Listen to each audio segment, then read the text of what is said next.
Assalamualaikum. Yang mana ada bajet 10,000 nak pakai kereta yang auto ke manual ke, kereta kecil ke, kereta besar ke, abang boleh tengok video ni sampai habis.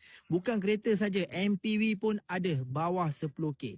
Okey, so saya ada 10,000 ada, 7,000 ada, 5,000 ada, 4,000 ada, 3,000 ada, kereta paling murah 1,900 pun ada. Nak tengok kereta apa yang harga 1,000 lebih? Tengok video ni sampai habis. Okey, so yang ini Proton Saga 2013 FLX Auto, harga 9,900. Yang ini 2013. Kalau tak nak Proton, boleh ambil Perdua Viva Elite. Yang ini tahun 2010, harga 9,900.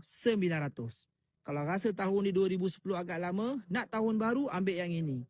Proton Persona, kereta cantik, cat cantik, condition cantik, tip top. Harga 9,900. Bang, ini bukan manual, ini auto 2013. Okey, kalau nak Honda, ambil yang ini. Honda Accord, harga paling murah. Harga ini special offer hanya sampai hujung bulan ini saja. Harga dia 12,000, last offer 10,000. Siapa nak datang ambil, saya nak bagi lepaskan saja. Enjin elok, gearbox elok, kereta boleh jalan. Berapa abang nak tahu tak?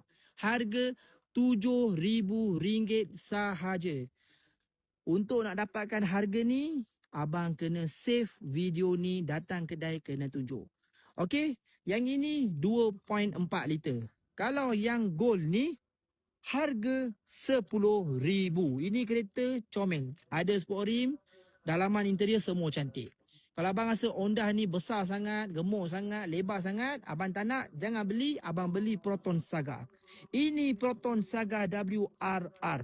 Okey, nombor plate WRR. Kita tengok auto ke manual. Manual bang. Abang nak tahu harga dia berapa?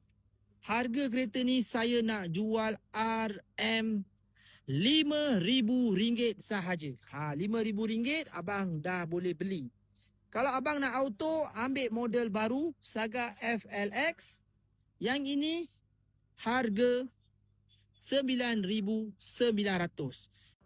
Okey, yang ini Proton Preve 2013 bang. Ini bukan biasa-biasa. 2013 punya kereta pun saya jual 9,900.